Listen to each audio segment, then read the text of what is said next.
Ya, pemirsa, Anda menyaksikan Breaking News bersama saya Fajar Wayong. Dan pemirsa, informasi terkini terkait dengan perkembangan kasus dan juga penanganan dari COVID-19 tengah disampaikan saat ini oleh gugus tugas penanganan COVID-19 langsung dari kantor Graha BNPB Jakarta. Bagaimana kemudian perkembangan terkini? Langsung saja kita ikuti bersama konferensi pers yang saat ini tengah dilangsungkan. Cuci tangan, seringlah cuci tangan. Cuci tangan dengan sabun, dan cara cuci tangannya seperti yang dianjurkan oleh WHO, sehingga mencakup seluruh permukaan pergelangan tangan, telapak tangan, sehingga semuanya betul-betul bersih. Dan kita harus sering mempraktekkan itu, yang sebelumnya kita tidak biasa melakukan itu, kita harus melakukan seperti itu. Untuk menghindari orang sehat dan kita sendiri yang sehat tidak menulari orang lain.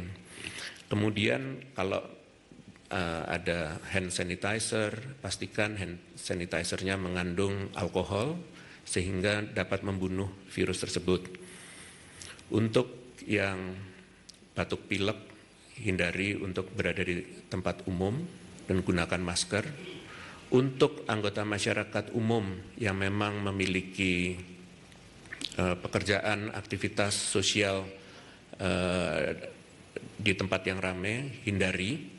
Kalau bisa dihindari, dan gunakan masker kalau sadar bahwa kemungkinan punya kontak dengan orang yang terinfeksi.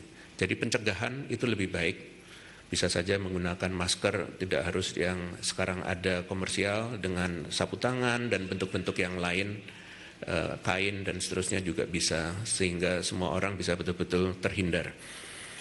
Kemudian terapkan etika batuk.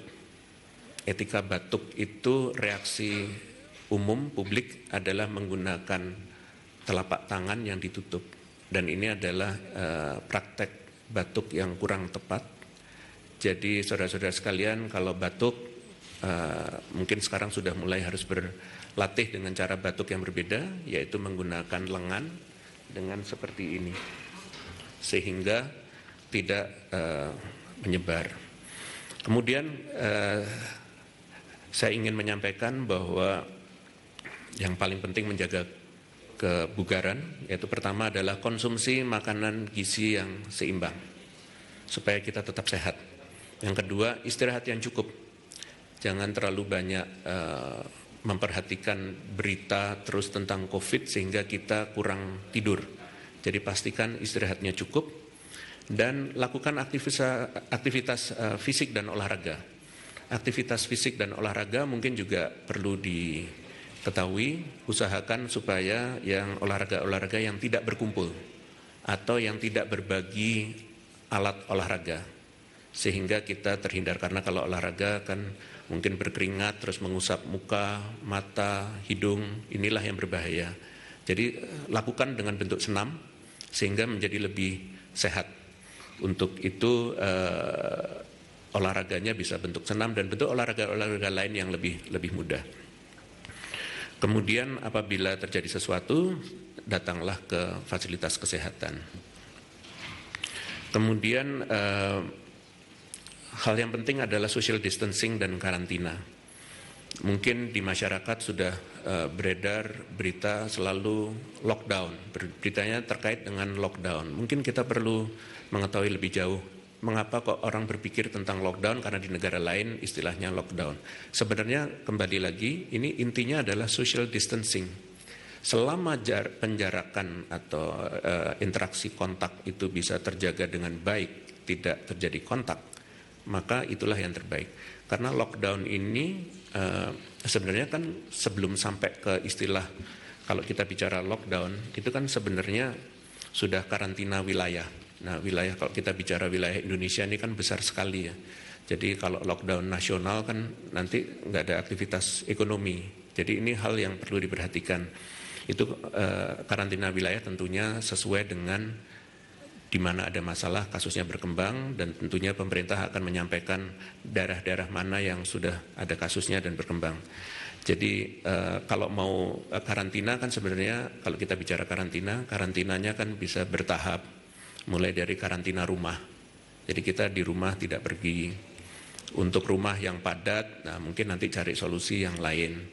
Jadi karantina rumah, baru karantina wilayah, dan mungkin terakhir baru karantina rumah sakit. Jadi kita mohon karena masyarakat Indonesia lebih banyak yang sehat, perhatian kita jangan hanya ke masalah yang sakit saja, yang sakit ini juga diperhatikan oleh pemerintah dengan baik.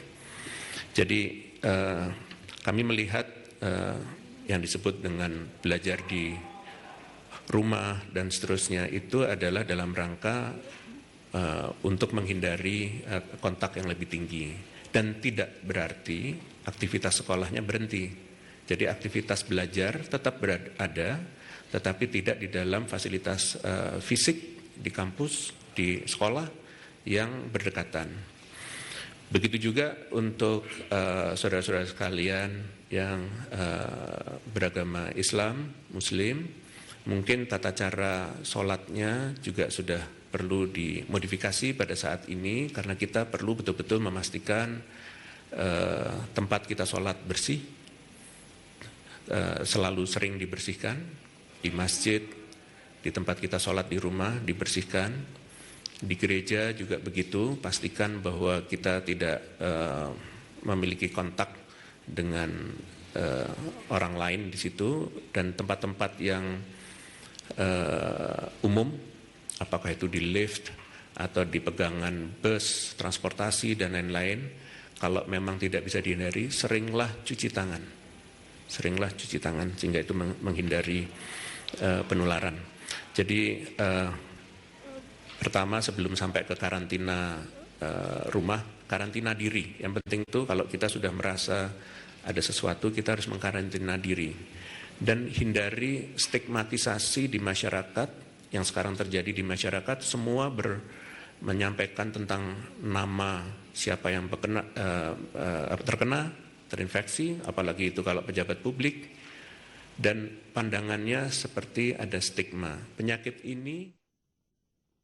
Ya, pemirsa, itu tadi informasi terkini terkait dengan perkembangan dari penanganan COVID-19 yang disampaikan langsung oleh gugus tugas penanganan COVID-19. Beberapa poin yang tadi sudah sempat kami catat, yakni meminta untuk masyarakat untuk terus menjaga kebersihan, kemudian juga sadari diri jika memang merasa kurang sehat, segera periksakan ke fasilitas kesehatan. Adapun hal lainnya juga perlu diperhatikan, yakni masyarakat untuk tetap menerapkan etika batuk dan bersin untuk kemudian menghindari dan meminimalisir penyebaran dari droplets dari masing-masing orang. Sementara itu, jaga kebugaran juga menjadi salah satu poin utama yang perlu dilakukan begitu ya oleh masyarakat. Namun satu tips ini, hindari olahraga-olahraga yang bersifat berkerumun atau melibatkan banyak orang dan juga melibatkan alat yang bergantian. Sementara social distancing juga ditekankan untuk kemudian terus menjaga jarak agar kemudian penyebaran virus bisa diminimalisir. Dan demikian